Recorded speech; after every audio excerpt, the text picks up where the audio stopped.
15 जून के बाद भारत चीन की सेना की पहली वार्ता आज मोल्डो में चीन की सीमा पर हो रही है बैठक।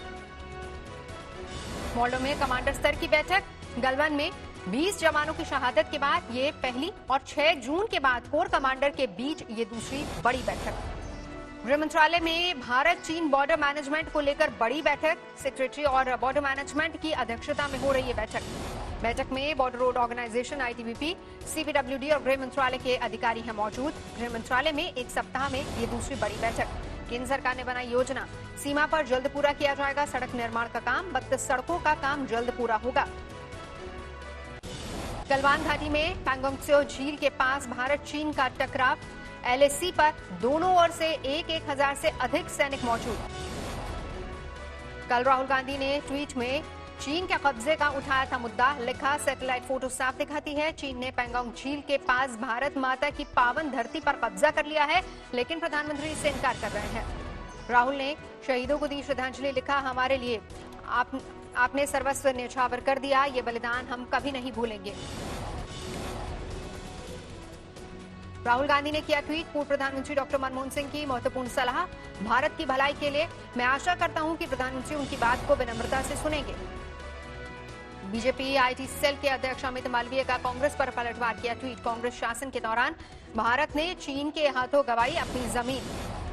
गलवान घाटी में चीनी गुस्ताखी का अब पूर्व प्रधानमंत्री डॉक्टर मनमोहन सिंह ने उठाया मुद्दा। कहा, पीएम मोदी और केंद्र सरकार चुनौतियों का करे सामना। मनमोहन सिंह ने कहा, शहीद कर्नल संतोष बाबू और जवानों का बलिदान नहीं जाना चाहिए व्यर्थ। शहीदों की कुर्बानी की कसौटी पर खरा उतरे सरकार। पूर्व प्रधानमंत्री डॉक्टर मनमोहन सिंह के मुताबिक अप्रैल 2020 से अब तक गलवान और पैंगोंग में चीन ने कई बार घुसपैठ की कोशिश की। राष्ट्रीय सुरक्षा और भूभागीय अखंडता के लिए जवानों ने न्यौछावर किए प्राण। मनमोहन सिंह ने मोदी सरकार को भ्रमक प्रचार नहीं करने के लिए कहा। पछलगु सहयोगियों के प्रचारित झूठ के आडंबर से सच्चाई दबाई नहीं जा सकती। पूर्व प्रधानमंत्री मनमोहन सिंह ने कहा, यही सही समय है जब पूरे राष्ट्र को एकजुट होना चाहिए, संगठित होकर चीन के दुस्साहस का जवाब देना चाहिए। चीन के बाद अब गुस्ताखी पर आमदा पाकिस्तान। जम्मू कश्मीर के नौशहरा सेक्टर में की अंधाधुंध गोलीबारी, सेना का एक जवान शहीद। नौशहरा में पाकिस्तान ने मोर्टार से दागे गोले, सेना का एक जवान घायल भी हुआ। भारत ने दिया माकूल जवाब। पाकिस्तान की कृष्णा घाटी सेक्टर में भी नापाक हरकत, तोड़ा सीजफायर का अंधाधुंध गोलीबारी। अनंतनाग में सुरक्षा बल ने आतंकियों की घेराबंदी की, मुठभेड़ जारी। 2 से 3 आतंकियों के छिपे होने की खबर मिली। दिल्ली में घुसने की फिराक में जम्मू कश्मीर के आतंकवादी खुफिया एजेंसी ने जारी किया अलर्ट। जम्मू कश्मीर से ट्रक पर सवार होकर निकले हैं 4 से 5 दहशतगर्द। आज रूस के लिए रवाना हुए रक्षा मंत्री राजनाथ सिंह मॉस्को में 75वीं विक्ट्री परेड में होंगे शामिल। रूस में रक्षा मंत्री राजनाथ सिंह कई विदेशी नेताओं के साथ भी करेंगे मुलाकात, लेकिन चीन के नेताओं के साथ नहीं होगी कोई भी बात। कल रक्षा मंत्री राजनाथ सिंह के घर हुई उच्च स्तरीय बैठक में लिया गया फैसला। एलएसी पर फौज को हथियारों से के इस्तेमाल की मिली छूट, हालात के मुताबिक फील्ड कमांडर ले सकते हैं फैसला।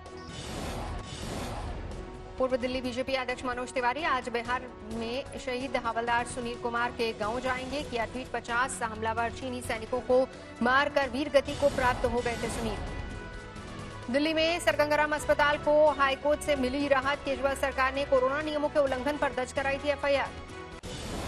देश में कोरोना का कहर जारी। 24 घंटे में 14,821 कोरोना पीड़ित बढ़े। देश में कोरोना से पिछले 24 घंटे में 445 लोगों की गई जान। अब तक कोरोना से 13,699 लोगों की हो चुकी है मौत। देश में कोरोना के कुल केस 4,25,282। देश में पिछले 24 घंटे में 9,440 लोगों ने कोरोना से जीती जंग। बीमारी के बाद अब तक कुल 2,37,196 मरीज हुए स्वस्थ। देश में अभी 1,74,387 कोरोना एक्टिव केस।